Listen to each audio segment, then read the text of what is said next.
नमस्कार दोस्तों, स्वागत है आपका हमारे चैनल में। दोस्तों, इस वीडियो के अंदर अभी हम लोगों के सर्वोच्च न्यायालय इससे रिलेटेड टॉप 40 क्वेश्चन देखने वाले हैं, जो कि आपके एग्ज़ाम के लिए काफ़ी इम्पोर्टेंट है।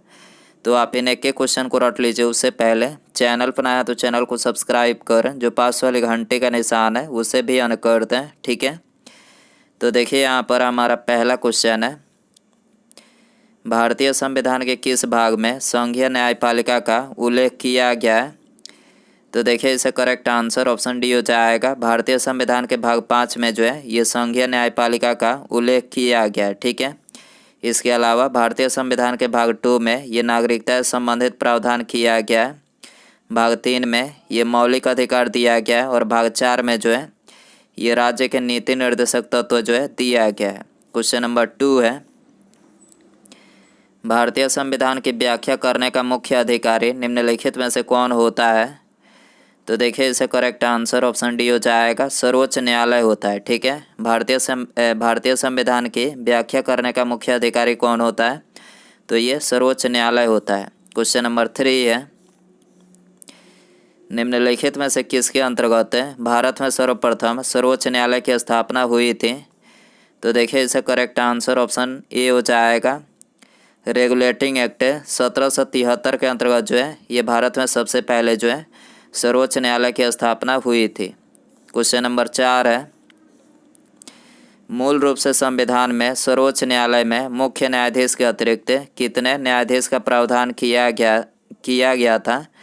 तो देखिए, जिस समय संविधान बना था तो उस समय भारतीय संविधान में मुख्य न्यायाधीश के अतिरिक्त जो है ये 7 न्यायाधीश का जो है प्रावधान सर्वोच्च न्यायालय में किया गया था, ठीक है। और अभी वर्तमान में मुख्य न्यायाधीश के अतिरिक्त जो है कितने न्यायाधीश हैं?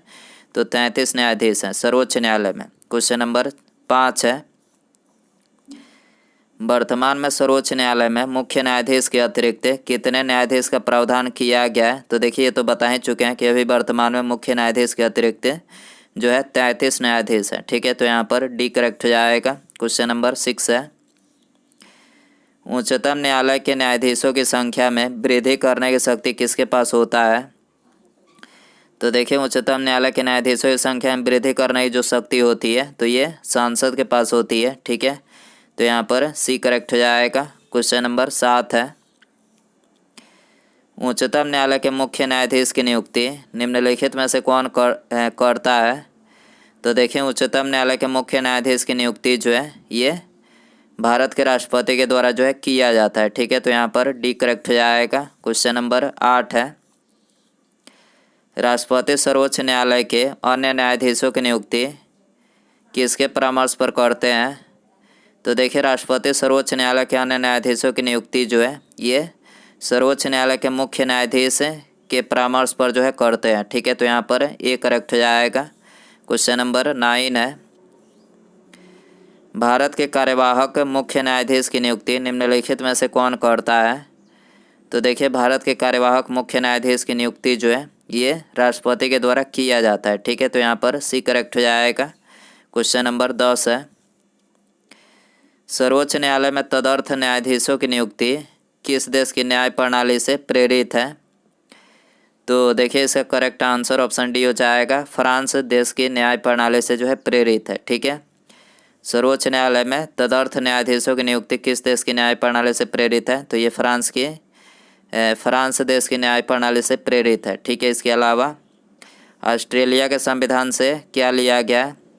तो समवर्ती सूची का प्रावधान, केंद्र और राज्य के बीच संबंध और शक्तियों का विभाजन, यानी ये तीनों प्रावधान जो है ये ऑस्ट्रेलिया के संविधान से लिया गया है। कनाडा के संविधान से भारत की संघात्मक शासन प्रणाली ली गई है और ब्रिटेन के संविधान से जो है ये संसदीय प्रणाली, ठीक है। ब्रिटेन के संविधान से क्या ली गई है? संसदीय प्रणाली ली गई है, ठीक है।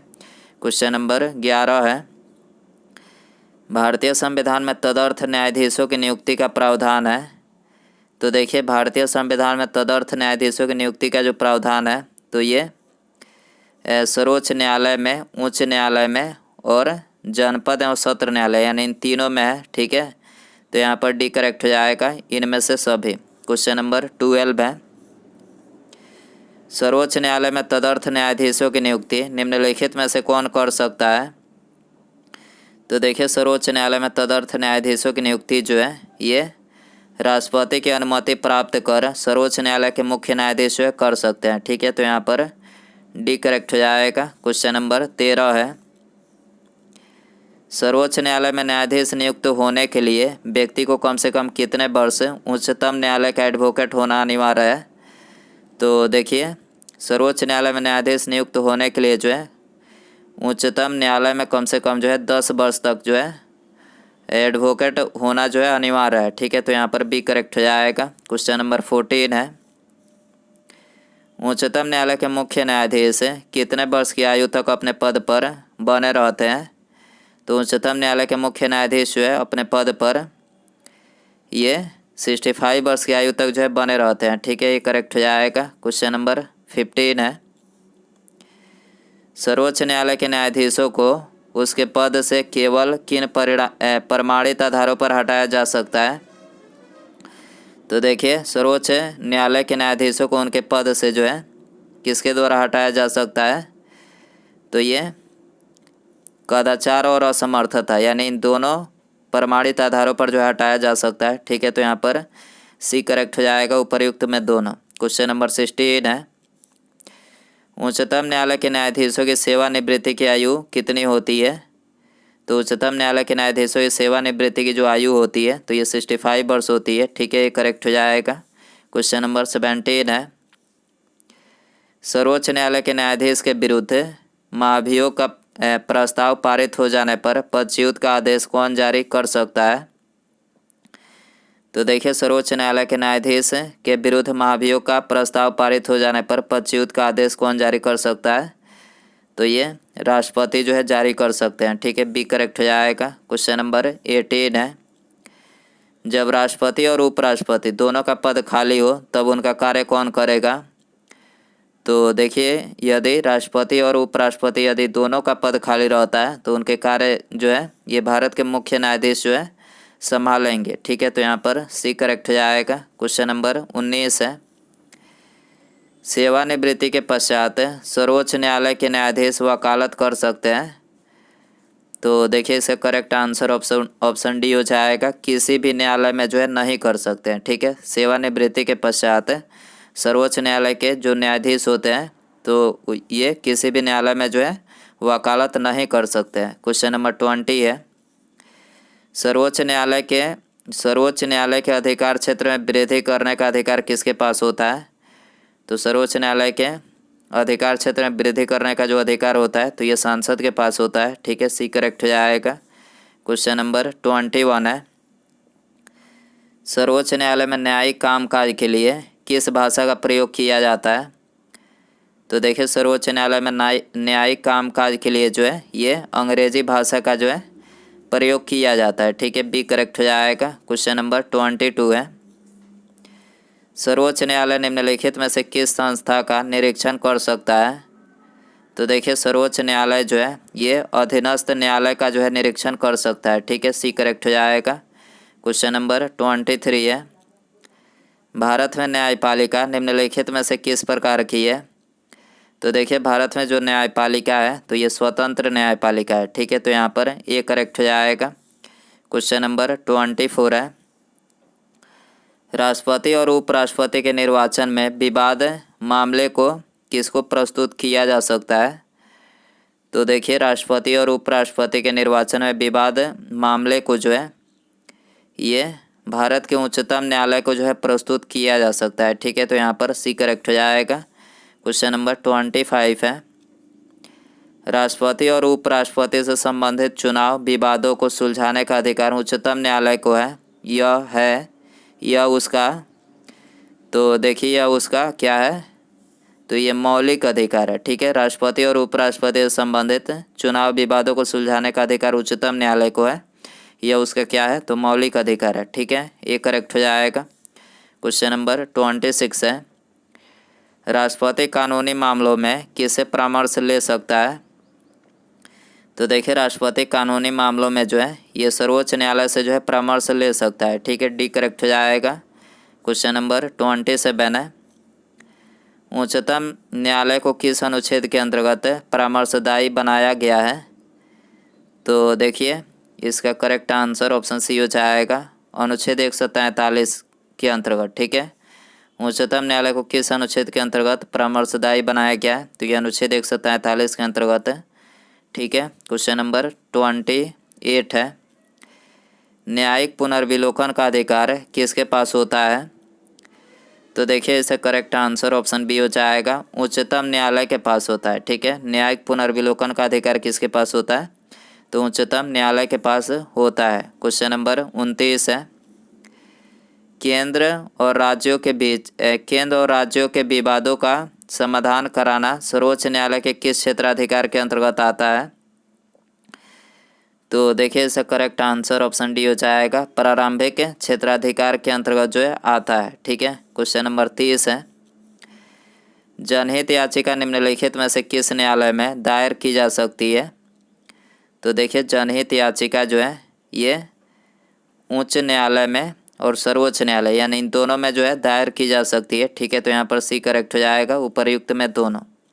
क्वेश्चन नंबर 31 है, सर्वोच्च न्यायालय निम्नलिखित में से किसे हटाने के लिए राष्ट्रपति से सिफारिश कर सकता है?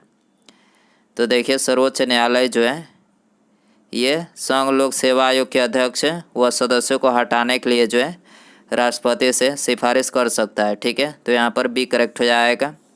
क्वेश्चन नंबर 32 है, सर्वोच्च न्यायालय के प्रथम मुख्य न्यायाधीश निम्नलिखित में से कौन थे?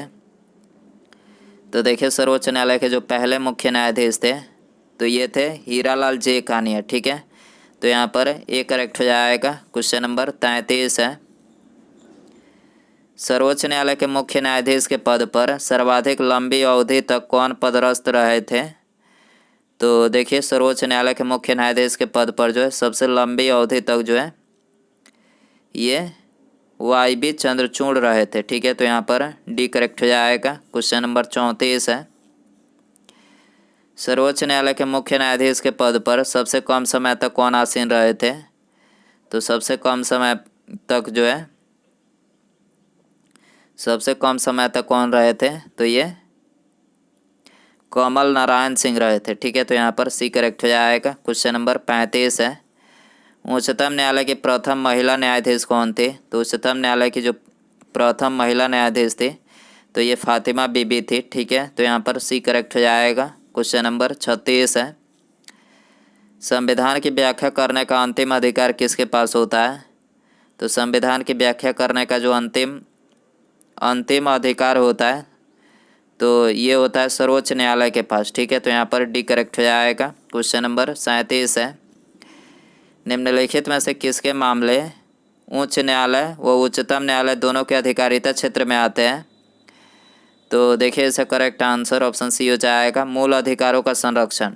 ठीक है, मूल अधिकारों का संरक्षण जो है इसके मामले उच्च न्यायालय और उच्चतम न्यायालय दोनों के अधिकारिता क्षेत्र में आते हैं। ठीक है, सी करेक्ट हो जाएगा। क्वेश्चन नंबर 38 है, जब राष्ट्रपति और उपराष्ट्रपति का पद खाली हो तो भारत के राष्ट्रपति के पद पर कौन होता है? तो देखिए ये तो बता ही चुके हैं कि भारत के राष्ट्रपति के पद पर जो है भारत के मुख्य न्यायाधीश होते हैं। ठीक है, यदि केवल राष्ट्रपति का पद खाली होता है तो भारत के राष्ट्रपति के कार्य जो है ये उपराष्ट्रपति संभालते हैं, लेकिन दोनों का यदि पद खाली रहता है तो ये भारत के मुख्य न्यायाधीश जो है राष्ट्रपति के कार्यों को जो है मतलब संभालते हैं। ठीक है, क्वेश्चन नंबर 39 है, सर्वोच्च न्यायालय में न्यायाधीश नियुक्त होने के लिए व्यक्ति को कम से कम कितने वर्ष उच्च न्यायालय का एडवोकेट होना चाहिए? तो ये कम से कम 10 वर्ष जो है उच्च न्यायालय का एडवोकेट होना चाहिए। ठीक है, बी करेक्ट हो जाएगा। उसके बाद यहाँ पर हमारा अगला क्वेश्चन है, भारत के उच्चतम न्यायालय में न्यायाधीशों की संख्या बढ़ाने का अधिकार किसके पास होता है? ऑप्शन है आपके पास है भारत की संसद, राष्ट्रपति, केंद्रीय विधि मंत्रालय या फिर भारत का मुख्य न्यायाधीश। तो सही आंसर कमेंट बॉक्स में ज़रूर बताएं। वीडियो पसंद आए तो वीडियो को लाइक करें, चैनल पर नया तो चैनल को सब्सक्राइब और पास में जो घंटी का निशान है इसे ज़रूर ऑन कर दें। ठीक है, मिलते हैं अगले वीडियो में। Thanks for watching.